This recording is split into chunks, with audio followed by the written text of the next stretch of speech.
Anw ka jeliw dɛmɛbaga Paradis des mariés Majo coiffure. HDTV lajɛbagaw an ka foli bɛ o bɛɛ lajɛlen ni wagati in na ni aw émission man di ta ko kɔnɔntɔnna ni n'o ye anw ka jeliw ye émission b'a to aw ni an bɛna an ka jelimusow fɛ yen an b'u baro ayiwa aw minnu abonné tɛ an ka page la aw bɛ se ka abonné dès maintenant pour que aw bɛ se k'aw ka jeliw funu aw bɛ se k'u bɛɛ lajɛlen de dɔn bi an nana bɔ an ka jelimuso min a fana y'a jɔyɔrɔ fidi dɔnkili ta fanfɛla la ale de ye Madame Badian Nɛnɛ Sumano donc aw ni ne an ka jɛka Nɛnɛ Sumano lamɛn ɲɔgɔn fɛ Nɛnɛ Sumano i ni su. Anse ni su i ka kɛnɛ somɔgɔw bɛ di olu baasi t'aw la. Basi foyi t'an na ayiwa Nɛnɛ Sumano bi HDTV mɔgɔw nan'i bara an ka émission kura de ye nin ye ko an ka jeliw émission b'a to an bɛna jelimusow fɛ yen nɔ an b'aw baro donc an ser'i ma bi a ye ni soja jumɛn de lase yɛrɛ ma. Alhamdulillah rabil alamina tantu bɛ masa ye min y'an da fɔ ni sere masa ni miiri i b'a la tantu ala min ye bi yira an na ka bi dugu jɛ ka bi tile k'an ɲɛna donc n bɛ ala fo ka barika da n'o bɔra yen n bɛ soli kɛ rasulu kan kisi ni nɛɛma b'a ye n'o bɔra n bɛ n fa fo ka n ba fo k'u su barika da olu ye ne ka sabu ye n'o bɔra yen n bɛ n furu yɔrɔ fo ka n furu cɛ fo n'o bɔra yen n bɛ Mali bɛɛ fo ka Afrique bɛɛ fo ka Europe fo ka États-Unis fo ka Asie fo bon n bɛ jatigi bɛ fan o fan ni ye africain ye ni ye farafin ye ni ye malien ye n bɛ bɛɛ fo bɛɛ ni ɲɔgɔn tuma heure tɛ kelen ye wagatiw tɛ kelen ye donc ala ye diɲɛ da mais dugu bɛɛ tɛ kelen ye donc i kɛra yɔrɔ o yɔrɔ ne bɛ ka kan min fɔ n'i b'a mɛn i salamu aleykum i bɛ foli k'i ta ye awɔ. Merci. Alors Nɛnɛ Sumano e yɛrɛ ye jɔn ye ani i bɔra mɔgɔ jɔn na. O diyara n ye Kuresimuka ni Asimuka sirifuw ka baro ka di a tɛ goya ne bɔra Kɔgɔfata ni Kita cɛ ça fait 15 kilomètres bon ne ma sɔrɔ yen n faw ma sɔrɔ yen mais n mɔkɛ de sɔrɔla yen bon ale nana ka du san Misira ka sigi ka n faw sɔrɔ n dafaw lubo ne faw ye ne sɔrɔ bon ne ye Kita Kɔgɔfata ka jeli de ye ne ba bɛ bɔ Kayi ne ba ye Kayika de ye ne ba ye Cɛkuta Mangara den de ye Fanta Mangara ka bɔ Kayi plateau Tɛnɛni Banba den ye Fanta Mangara ka bɔ Kayi plateau Kunba Kanute den ni Ma Sise den Musa Sumano de y'a ta Suna ni Farida la n'o ye ne fa ye n da ma kalama ko ka bɔ n'a ye Kayi ka na n'a ye Bamakɔ k'anw sɔrɔ bon n bɛ barika da Ala ni kira ye ka barika da n fa ni n ba su ye donc ne ba ye Kayika ye n fa ye Kitaka ye donc ne ye Arayika mɔgɔ 100% de awɔ. O jaabi diyara n ye ayiwa Nɛnɛ Sumano e yɛrɛ donna dɔnkili kɔnɔ cogo di ou bien i y'a ta so de. O diyara n ye kojugu on devient pas griot on est griot i bɛ wolo k'i to jeliya de la i tɛ se ka kɛ jeli ye i bɛ se ka kɛ artiste de donc ne wolola jeliya la ne wolola ka sɔrɔ n fa ye jeli ye n mɔmuso ye jeli ye n mɔkɛ ye jeli ye n ba ye numu ye ala ka hinɛ u bɛɛ la mais ne fa tun tɛ jeliya kɛ ne fa tun ye fonctionnaire de donc ne fa y'a laɲini ne ka kɛ fonctionnaire de mais dakan ne ka kɔrɔ a tigi ye donc ne ye dɔnkili in da ne kelen tɛ dɔnkilidala y'an ka du kɔnɔ n fa wolo dɔgɔnin bɛ yen n'o ye Mamu Sara ye fa kelen ba kelen ale bɛ dɔnkili da bon tɔgɔ ye dakan ye ala ma kɛ tɔgɔtigiba ye mais a bɛ dɔnkili da mɔgɔw b'a dɔn bon ne yɛrɛ wolomuso n'o ye n fa woloba ye Asetu Daramɛ o tun bɛ dɔnkili da ne wolomɔkɛ tun bɛ ɲamakalaya kɛ Siriman Sumano ne wolomɔmuso n'o ye n fa ba ye Asetu Daramɛ ale ye Arsike Daramɛ kelen min tun bɛ Ɲare la o ale y'o woloden de ye Arsike Daramɛ Bamakɔkaw y'a kibaru dɔn Afrique y'a kibaru dɔn Ŋara tun don a bɔra Ŋaraw la a yɛrɛ kɛra Ŋara ye a tunkolo tun b'a kan da la a bɛ Ŋaraya kalama donc Arsike Daramɛ o de wolola Asetu Daramɛ la ka wolo Baya Daramɛ la ka wolo Jɛnɛba Daramɛ la ka wolo Nɛnɛ Daramɛ la ka wolo Nɛnɛ Gaku la ka wolo Madinɛ Daramɛ la jelimuso 7 si de ye ne ye olu wolola Musa Sɔmɔnɔ la Musa Sɔmɔnɔ ka kunba ye ne ye donc ne donna so kɔnɔ ka jeliya ta n yɛlɛma ko 7 bɛɛ y'a ye n fa ma kɛ ne ka baara kɛra ye parce que n bɔra a la n kɛra ye ok i ka kuma kɔnɔna na i y'a yira n na k'a fɔ ko mɔgɔ bɛ se ka kɛ artiste de i tɛ se ka kɛ jeli ye e yɛrɛ fɛ différence jumɛn de bɛ artiste ni jeli cɛ différence ba de bɛ artiste ni jeli cɛ a différence dancɛ tɛ se ka fɔ ka ban c'est comme yiri min falenna yɛrɛ ma n'i ye yiri min turu donc différence b'u cɛ i ye yiri min turu i bɛ dingɛ sen k'o bila o kɔnɔ i bɛ ji k'a kɔrɔ n'i ɲinana a dennama ka to ka ji k'a kɔrɔ dɔrɔn a bɛ sa donc mais ala ye yiri min turu tiɲɛ cogo t'o la o bɛ komi jeliya ni artisiya dancɛ normal yɛrɛ la ni ko yɛrɛ b'a tiɲɛ yɛrɛ la artiste man ka so wele awɔ jeliw de bɛ so wele o de ye normal ye so n'i ko mɔgɔ ma ko sori a bɛ komi ko jeli n'a a ka tontigi jeli n'a ka tontigi mɔgɔ b'a fɔ ko jatigi jeli n'a ka tontigi jeli n'a a ka tontigi ni jatigi comme o de bɛ fɔ sisan n'o tɛ normalement jeli n'a ka tontigi n'i ko so dɔrɔn i b'a sɔrɔ i ko n b'i jatigi de ma bon ni ne kɛra hɔrɔn ye e ka kɛ hɔrɔn ye j'ai pas droit ka so wele i la normalement mais komi diɲɛnatigɛ diɲɛ moderniselen don sisan bon ni fɛn fɛn kɛra a bɛ bɛn mais jeliya ye fɛn ba de ye jeliya ye fɛn ba artisiya bɛ komi baara komi nin baara in ka di ne ye ne bɛ fɛ ka don a la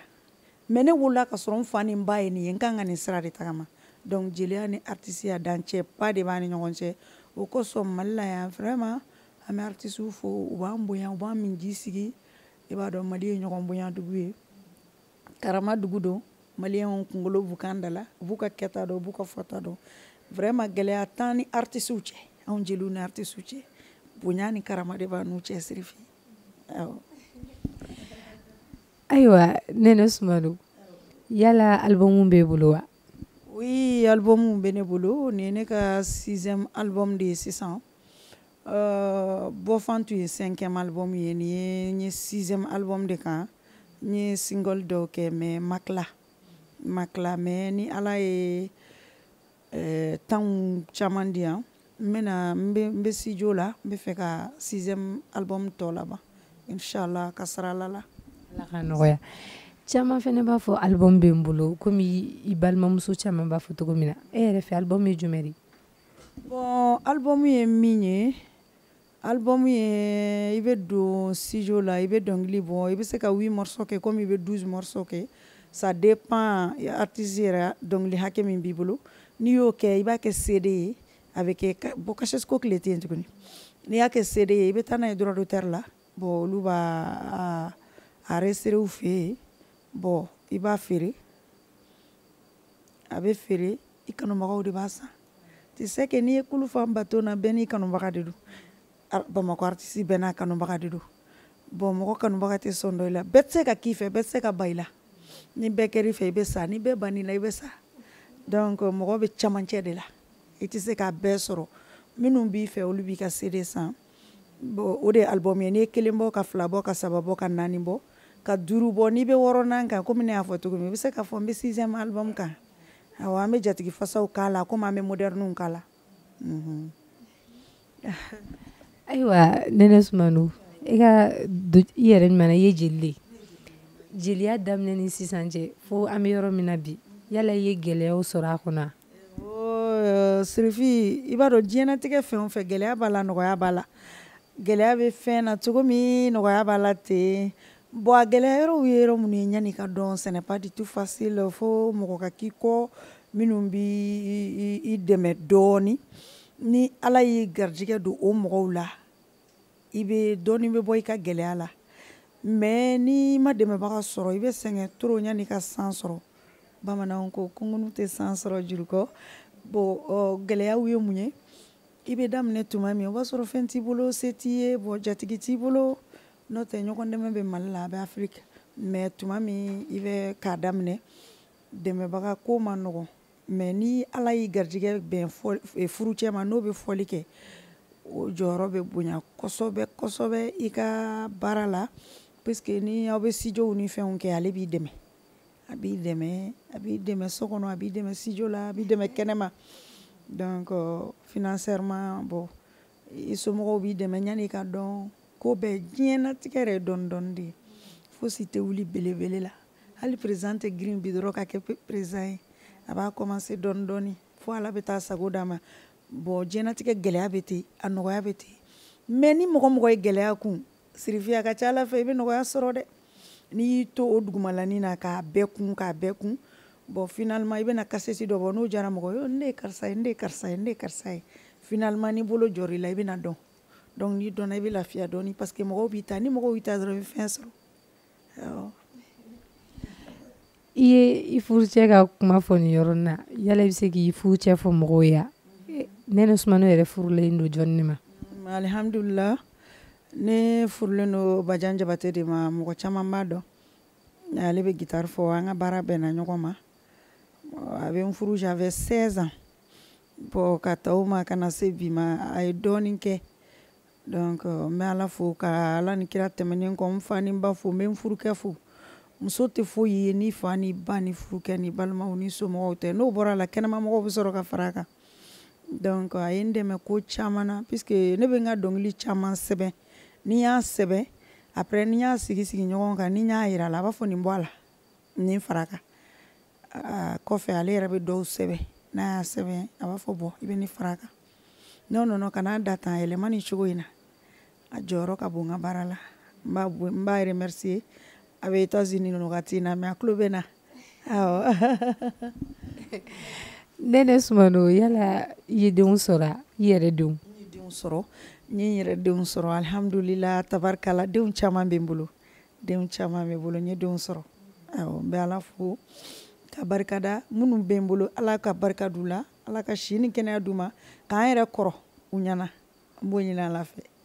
awɔ mais den joli bɛ e yɛrɛ bolo den min bɛ ne bolo a bɛ 6 bɔ dɛ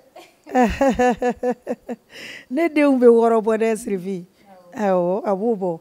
n ka sirani bɛ Faransi elle a 19 ans maintenant Madinɛ Jabate bon ka Bibi Jabate da o kan ka Mohamed da o kan ka Umu ni Moribo filaninw da Mohamed kan après ka tonton da Umu ni Moribo kan bon alhamdulillah bon sira bɛ yan cumcum bɛ yan filaninw kɔrɔmuso fana bɛ yan cumcum bɛ yan n ma bɛ yan donc alhamdulillah ala ye n sɔn a ye n sɔn fan bɛɛ denw caman bɛ n bolo halisa ala k'u balo ayiwa Nene Sumano yala e ka baara hokumu sera k'i permettre ka dɔnkili da jamana wɛrɛw kan minnu tɛ Mali yan alhamdulillah ne b'a ala fo la Sirifi ne ma fɔ Bamakɔ jelimusow tɛ tournée kɛ de u b'a kɛ yɛrɛ yɛrɛ de mais ne b'a kɛ koyi wallahi Bamakɔ b'o kalama bon komi bɛɛ n'i daɲa don ala bolo jeliya la yɛrɛfɔ tɛ ne ka ko ye n'i nana ka to ka a fɛn olu tɛ ne ka ko ye n'o tɛ vraiment ne voyagera yɛrɛ de donc ne bɛ ala fo ka kira fo ka jatigi maliyɛn minnu sigilen bɛ kɔfɛ ne b'u fo dɛ ne b'u fo kosɛbɛ ne yɛrɛ bɛ se k'a fɔ denwolo yɛrɛ de ye ne ka kɔfɛ taga retardé dɔɔni o dɔ bɔ a la n tɛ n kɔrɔmuso fililen filɛ Alima Sise ale bɔra Abidjan ka na ale ye 15 ans kɛ n fɛ yan a b'a dɔn ne bɛ voyager wagati bɛɛ ne tun tɛ 2 mois yɛrɛ kɛ Bamako Amérique jatigiw bɛ n wele Allemagne bɛ n wele Londres bɛ n wele fan bɛɛ Paris Europe fan bɛɛ vraiment ne yɛrɛ tun tɛ kalo 2 kɛ yan mais n kɛlen ka filaninw wolo ni min ye n wolo n wele n b'a fɔ n bɛ denbatigiya la fɔlɔ bon o ye n ka voyage sumaya mais sisan a daminɛna tuguni parce que denmisɛnninw kɔrɔbayara tiɲɛ yɛrɛ la n bɛ ala fo ka barika da ka kɔfɛ jatigiw fo Sirifi n'i ye jatigiw fo minnu bɔ kɔfɛ n bɛ barika bila Maraka Modi den Tamba ye maraka fɔlɔ ni maraka laban Mike Jawara ale fɔlɔ de ye États-Unis sira yira ne na a fɔlɔ de ye ne ta contrat la ka visa 5 ans kɛ n kun ka na don États-Unis kabini a kɛra Amérique ma tigɛ n na an ma sɛgɛn donc ji kana di sababu ma ɲɔ kana d'a ma o tɛmɛna mais ɲumandɔn ka ɲi bon jɔn ye Allemagne yira n na o ye Bati Karaso den ye Fatumata Sire Jakite n b'a fo ka barika da ka wale ɲuman dɔn sababu ko ji kana d'a ma to kana d'a ma i kana ɲinɛ a kɔ donc jatigi minnu bɛ kɔfɛ n b'u fo n'u ye kɔfɛ jatigiw fo n bɛ Alu Tarawele fo Vision Nouvelle ale de bɔra ka n sɔn mobili kura la sisan a bɛ invité ka taa Laginɛ chaque fois donc n bɛ n jatigiw bɛɛ fo awɔ. Nɛnɛ Sumano i ka nin baara hukumu bɛ se ka se k'i permettre ka i ka foyer gérer c'est-à-dire ka tobili kɛ ka di denw ma k'i denw ladon komi i yɛrɛ y'a fɔ sisan i ka voyage ka ca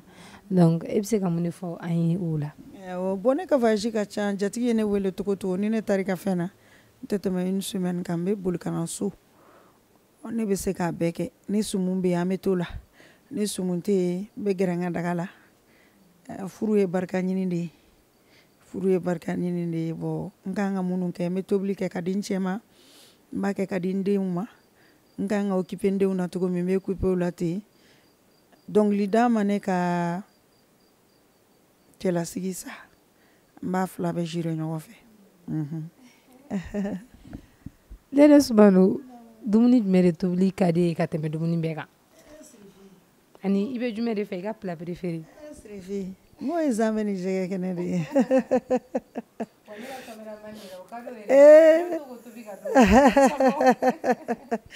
Sirifi o ye zanmɛ ni jɛgɛ kɛnɛ de ye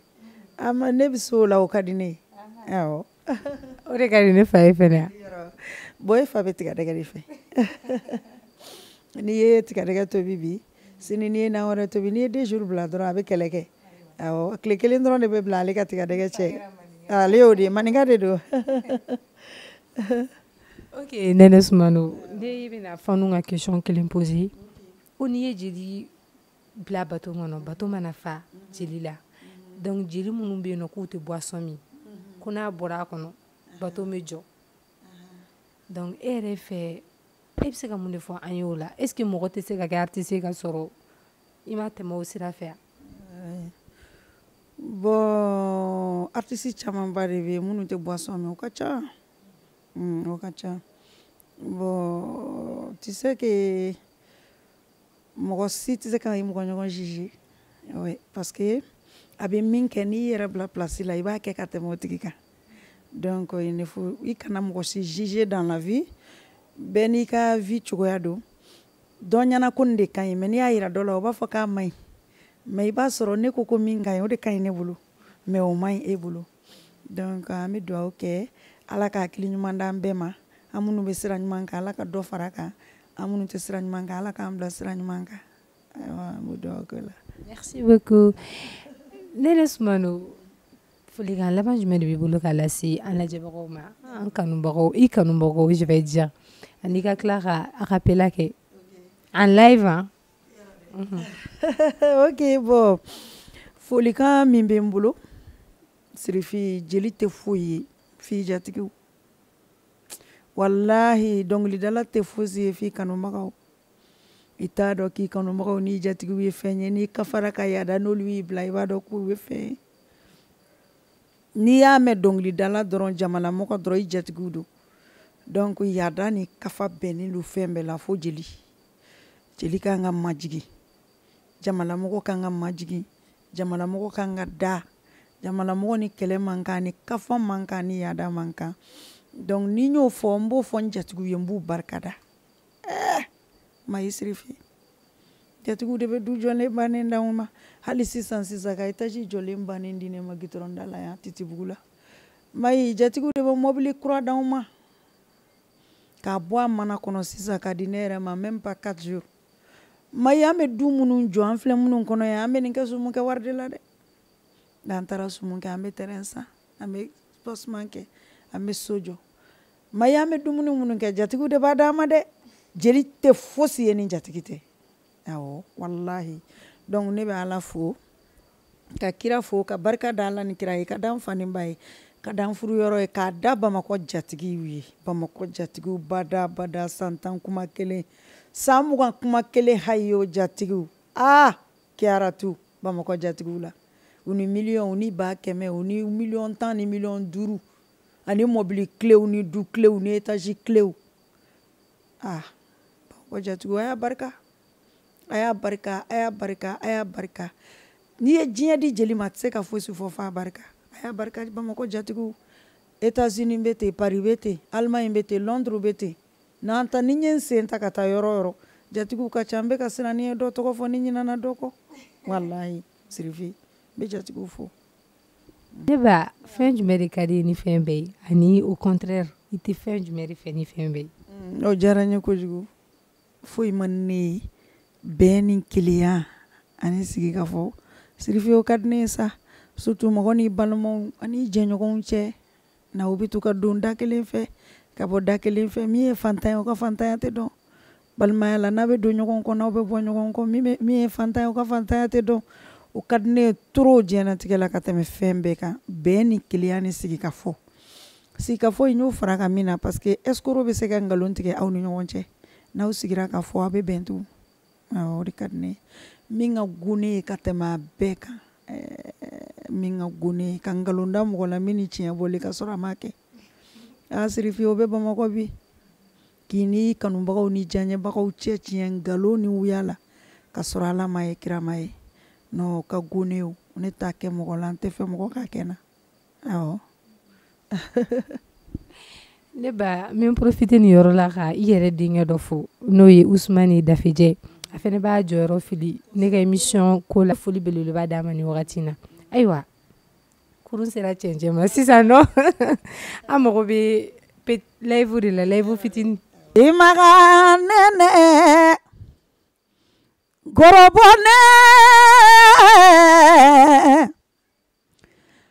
nɛnɛ jeli sɔnbolo ni mɔgɔ ta tɛ kelen ye si maga nɛnɛ gɔrɔbɔ nɛnɛ mɔgɔ ladiya cogo ni mɔgɔ ta tɛ kelen ye Ala ye min dɔ wasakɛ Sirifi bani Korosini bani Asimuka kɛnɛ ka banna ale lahara kolatigɛ ni Sirifi muso kelen bɛ jeli min jatigi la i ti tɔɔrɔ tugun e ye Hayidara ye Maimuna Hayidara de ye ne jatigi muso ye Maimuna Hayidara de ye Tinɛli Barika mɔden ye ani Aramata Bilen de ye Sirifi muso min kelen ka fusa ni tan ye seul contre tous El Muktar mɔden ye n'a tɛ kɔfilɛ n'a tɛ jaabili kɛ n'a tɛ kɔrɔmatigɛli kɛ parce que elle a la tête sur les épaules a kunkolo sigilen don a kan da la ni hɔrɔnmuso kunkolo sigira a kan da la i tɛ mɔgɔ jaabi i tɛ mɔdi i tɛ kɔrɔmatigɛli kɛ El Muktar mɔden kabako Sirifi Merci beaucoup. Inisu. Nsu. Tɔgɔ duman jamu. Ne tɔgɔ Dipa Ɲame Tunkara. Dipa Ɲame Tunkara e mun ye Nɛnɛ Sumano ye? O diyara n ye Nɛnɛ ye ne balimakɛ muso de ye. N bɛ Ala fo ka waleɲuman dɔn ka barika ɲuman da ka soli kɛ ka ciba sanuma in kan kisi ni nɛɛma bɛ kira ye. Nɛnɛ ye ne kɔrɔkɛ muso de ye n'o ye Bajan Jabate ye. I bɛ se ka mun de fɔ an ye Nɛnɛ ka hadamadenya taabolo la Nɛnɛ n'i ka relation bɛ cogo di? Bon yani n ka n da don la n bɛ n balimakɛ de fo fɔlɔ n'o ye Adama Jabate Bajan Jabate Sekine Kɔnɛ. Nɛnɛ ka ɲi Nɛnɛ ka ɲi kojugu o tɛ komi n bɛ kuma na a ɲɛkɔrɔ ko walima aw ɲɛkɔrɔ ko o tɛ mɔgɔ madogo de bɛ Ala madogo tɛ yen fɛn min ka di n ye Nɛnɛ bolo a man bon a yɛrɛ bolo Nɛnɛ yadalen tɛ o ka di n ye mɔgɔ la kojugu mɔgɔ n'i y'i majigin dɔrɔn Ala b'i ma yɛlɛ Nɛnɛ ka ɲi a diinɛ ka ɲi a ŋaniya ka ɲi bɛɛ lajɛlen ye kelen y'a bolo Bajan cousine de ye ne ye depuis ne donna Bajan ka so foyi man tɛgɛ jɛni Bajan ka so ni dumuni kalama tɛ ani bonya ni karama ni hayiw caman a bɛ taa yɔrɔ o yɔrɔ ko Dipa n'an ka taa a ka ɲi kojugu Nɛnɛ ka ɲi kojugu walayi n bɛ dugawu de k'a ye juru min b'a bolo n'o ye micro in ye Ala k'a to a ka bila hɛrɛ ni baden na a kana bila bana juguya a kana bila foyi ye a sago ne t'a dɔn Ala de b'a dɔn Ala k'a nɔgɔya ye fɛn min man d'a nin kun ye ne t'a dɔn Ala ni Alakira ka don a n'a cɛ Ala k'a denw balo k'a n'a cɛ ka sun ta mɛn o de bɛ ne bolo. Merci beaucoup. Tɔgɔ duman jamu duman. Alima Sise. Alima Sise e mun ye Nɛnɛ Sumano ye? Nɛnɛ Sumano ye ne dɔgɔnin ye Nɛnɛ Sumano cɛ ani ne cɛ fa kelen ba kelen ne cɛ bɛ Faransi Adama Jabate ne bɛ Bajan Jabate ka so n ka san 15 de kɛ Bajan Jabate ka so ni cɛ ka ɲi ni muso ma ɲi tɛ se ka sigi ne ye Nɛnɛ dɛmɛ ka filaninw na filaninw ye ne dɔn kojugu donc ne bɔra Abidjan tile 2 in la n nana bɛn nin ma donc an bɛ barika da Ala ye Ala ka dawulaw taa ɲɛfɛ n ye san 15 kɛ Nɛnɛ ka so ma kɔngɔ ma minɔgɔ ma fɛrɛ ni fɛn min ka di n'ale ma ye ne de bɛ ne ɲininka o de bɛ tobi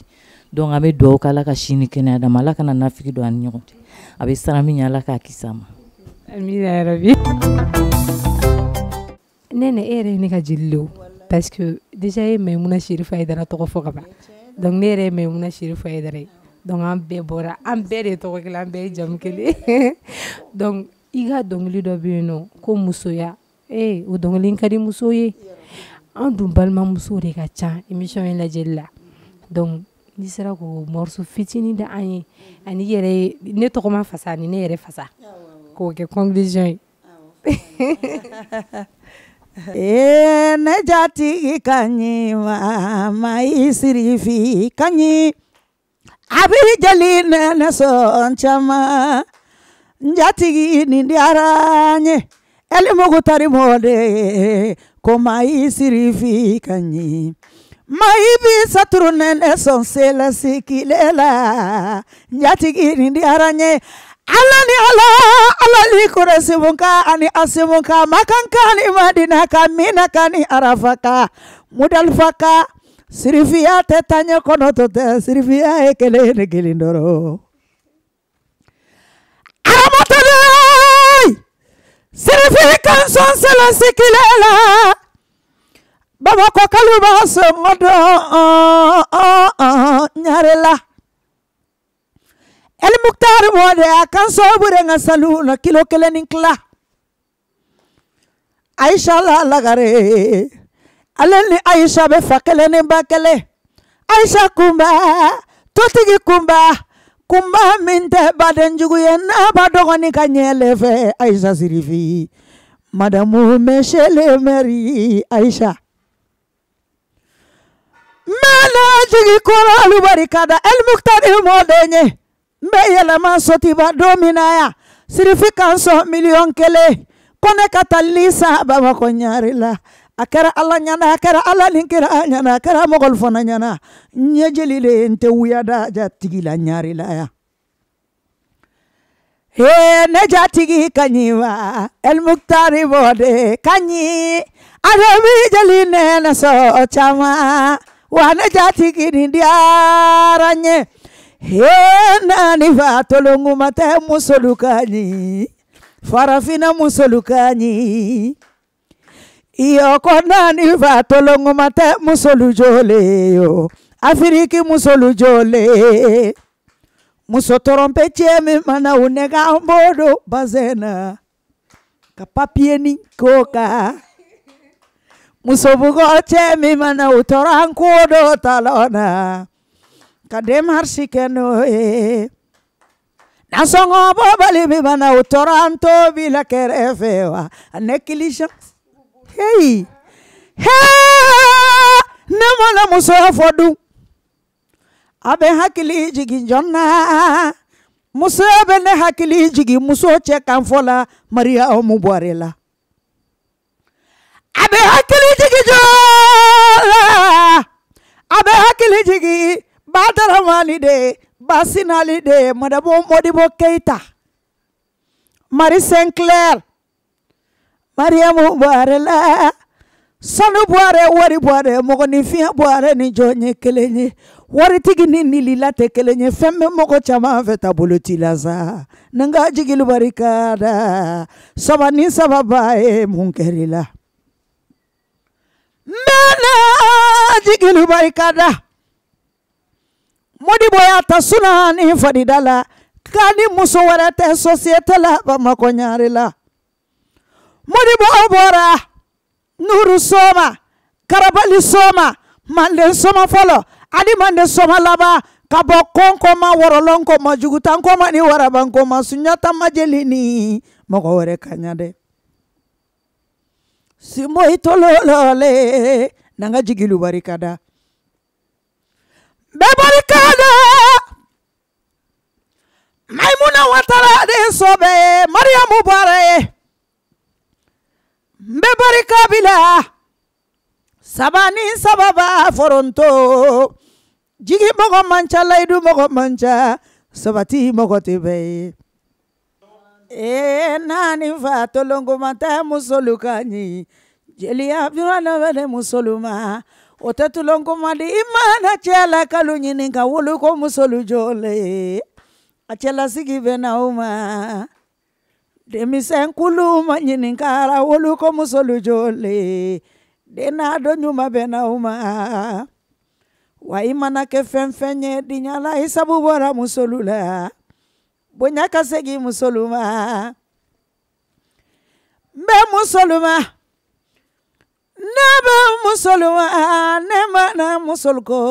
fɔ fo n ka barika bila basinali de belebeleba Mariamu Bɔre fo n ka barika bila Badaramani de bamana muso ɲɔgɔn ye bali ye Mariamu Bɔre Marie Saint-Clair bamana ni pampala ni pampampalaki olu tɛ kelen ye bamananya tɛ taa ɲɛ kɔnɔntɔn tɛ bamananya ye kelen ne kelen dɔrɔn Maimuna Watara de sango welela cɛ jumɛn y'i furu sunani fadidala Modibo Keita ila wurututu ila waratata ka faraji sa mɔgɔ la ka faraja sa mɔgɔ la Manden kaba Sunjata ma jeli ni mɔgɔ wɛrɛ ka ɲa dɛ nkan bɛ simole ma sabani sababa Mariamu Bɔre nanga jigilu barikada jelitigi ni jelintamanga Maimuna ye munju min kɛ Bɔre la sɛngɛ ɲaɛra Maimuna sonale ni Mariamu Bɔre londo ye basinali de nanga jigilu barikada ni nye musoya da diɲɛ yɔrɔ yɔrɔ a bɛ hakili jigi Mariamu Bɔre la sanu Bɔre wari Bɔre mɔgɔninfin ɲɛ Bɔre ni jɔn ye kelen ye jalitigi Jabasirima ne bɛna jigilu barikada Jabasirima ye na di fa tolongo mate musolu a jeli mandi yaro bene musolu ma o ta tolongo mandi imana cɛla kalo ɲini ka wulu ko musolu jɔle a cɛla sigi bɛna u ma ko denmisɛn kulu ma ɲininkara wulu ko musolu jɔle den n'a dɔn ɲuman bɛna u ma muso tɔrɔnpɛ cɛ min mana u nɛgɛ an b'o don bazɛn na ka bɛɛ gosi kɛ o kan muso bugɔ cɛ min mana u tɔrɔ an b'o don talon na yo ka demarsi kɛ n'o ye nasɔngɔ bɔbali min mana u tɔrɔ aw b'o bila kɛrɛfɛ ka negiligensi jugu bolo kan kodɔnbali min mana u tɔrɔ aw b'o don bɛnni na aw ka tile kota k'i di ne ma.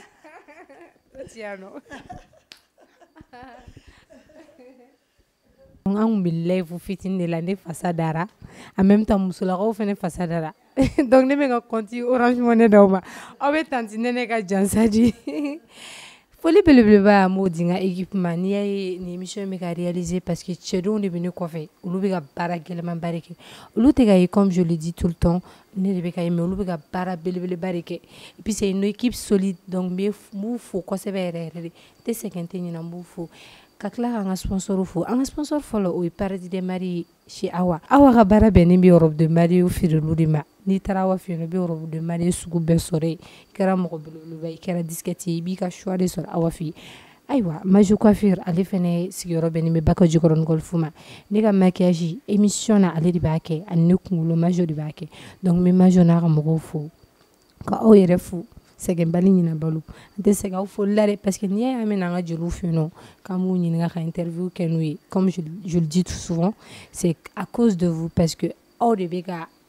courage di an ma halisa donc pour ceux qui ne sont pas encore abonnés à la page abonnez-vous pour en savoir plus sur vos griots et griottes maliennes. Je vous fais un gros coucou et un gros bisou belebeleba bye bye semaine prochaine Inch'Allah.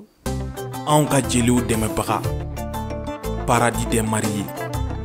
Majo Coiffure.